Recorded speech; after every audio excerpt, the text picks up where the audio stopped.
গতিকে যুৱ বন্ধুসকল, কণ কণ মইনামণিসকল উপবিষ্ট হৈ অমৃত পান কৰিছে ভগৱন্তৰ গুণ নামেৰে সৈতে যাত্ৰা আৰম্ভ কৰিছে। এই যাত্ৰা শ্ৰীমন্ত শংকৰদেৱ সংঘৰ যাত্ৰা।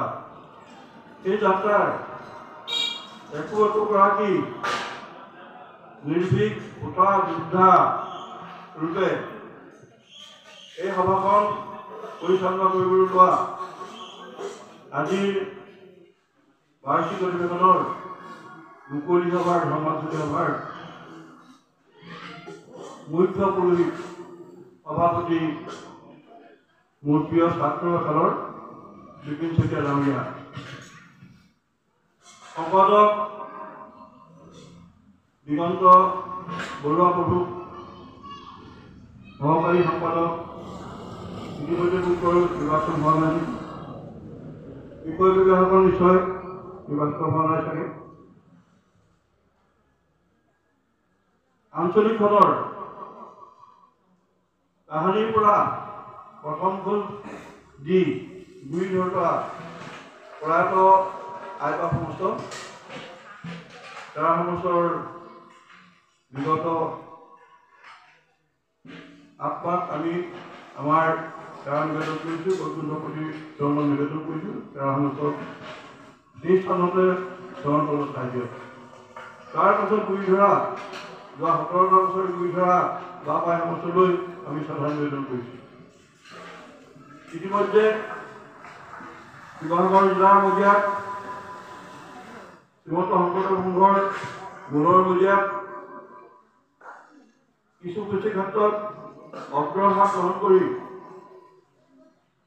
অঞ্চলটোলৈ নাম কঢ়িয়াই অনা এইসকল বিদ্যুৎ বিৰোধী বা পায় এইসকল আমাৰ সেৱকীয়া যুৱকসকল, যুৱতীসকল আৰু আজিৰ সভাত উপস্থিত থকা নহাকৈ ঘৰত থকা সমস্ত লোকে আমাৰ শ্ৰদ্ধা নিবেদন কৰিছোঁ। ভাগে ভাগে আমি আশীৰ্বাদ প্ৰদান কৰিছোঁ। আমাৰ যাত্ৰাটো দীঘলীয়া যাত্ৰা। শ্ৰীমন্ত শংকৰদেৱ সংঘ মানেই আমি সংগঠিত এটা অনুষ্ঠান, সংঘ মানে এটা সংগঠিত অনুষ্ঠান। সংঘটো বহুত আছে, সংঘ বহুত আছে। উজনিৰ পৰা নামলৈ আমি বহুত সংঘৰ নাম পাওঁ। কোনোবাই জাতীয়তাবাদ কৰিছে, কোনোবাই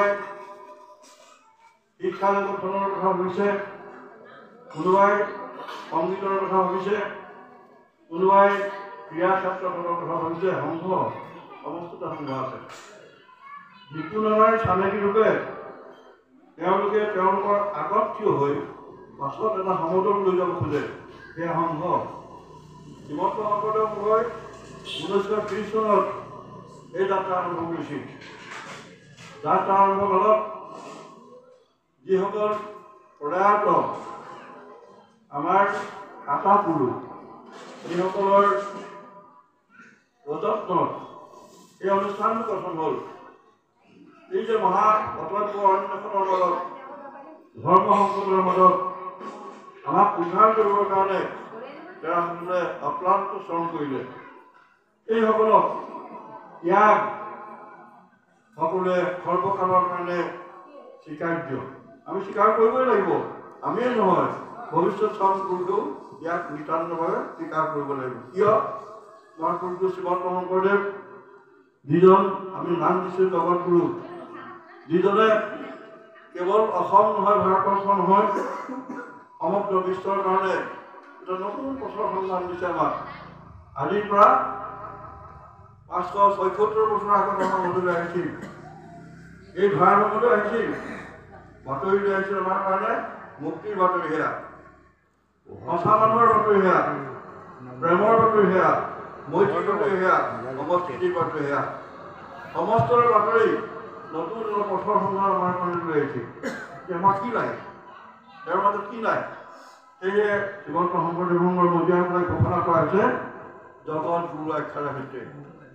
মহামহিমা মিত্ৰ জগত গুৰুজন। গুৰুটো বহুত আছে, গুৰু বহুত আছে, বহুতজন গুৰু আছে। কোনোবাই এইসকলক আঁকোৱালি লৈছে, সেৱা নিবেদন কৰিছে, তেওঁলোকৰ আশে পাশে শোভাযাত্ৰা কৰিছে জগত বন্য নাম থকা বহু গুৰু আছে, কিন্তু সেইসকল গুৰুৰ লগত যদি পূজা কৰা যায় অতুল, আমাৰ গুৰুজন অতুল, তুলনা বিহীন। কি নাই শংকৰদেৱৰ, কি নাই শংকৰদেৱৰ, কি নাই, এই প্ৰশ্নটো কৰা যায়, তেতিয়াহে আচল উত্তৰটো পাব।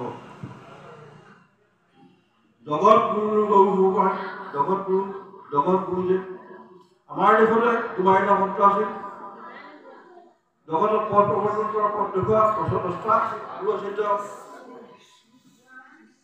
এই যে সেই গুৰু থকাৰ দেশত, এই গুৰু থকাৰ সময়ত মহাপুৰুষ শ্ৰীমন্ত শংকৰদেৱৰ আৱিৰ্ভাৱ হৈছিল।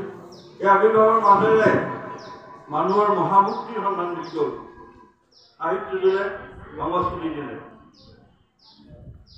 মানুহৰ মহামুক্তিৰ গান গালে, জগতৰ কল্যাণৰ কথা ভাবিলে, সাহিত্য দিলে। সাহিত্য যিটো বৰ্ণিল সাহিত্যৰ সৈতে সমস্ত জগতবাসীৰ কাৰণে এটা পথ হৈ গ'ল, যিটো পথ সঁচা অৰ্থতে এটা সুন্দৰ, অতীৱ সুন্দৰ এইটো পথ। কাৰণ আমি মানুহ, ব্ৰহ্মাৰ জ্যেষ্ঠ পুত্ৰ বুলি কোৱা হয় আমাক, শ্ৰেষ্ঠ পুত্ৰ বুলি কোৱা হয় আমাক মানুহক। মানুহে কৰিবলগীয়া কামৰ নিচিনা আচৰ সেইটো আমাক দেখুৱাই থৈ গ'ল। যিটো পথৰ, সেই পথটো আমাক সন্ধান দি গ'ল। যিটো ভাৱনা, এই সুন্দৰ ভাৱনাৰ গুৰি ধৰি গ'ল, আমাক দেখুৱাই গ'ল। এইফালে আহা, আমি একেলগে ভাবোঁ, আমি একেলগে যাওঁ, আমি একেলগে যাত্ৰা কৰোঁ। আহা, বৰ ডাঙৰ কথা। মমতাৰ যিটো মহাগান, মমতাৰ মহাগান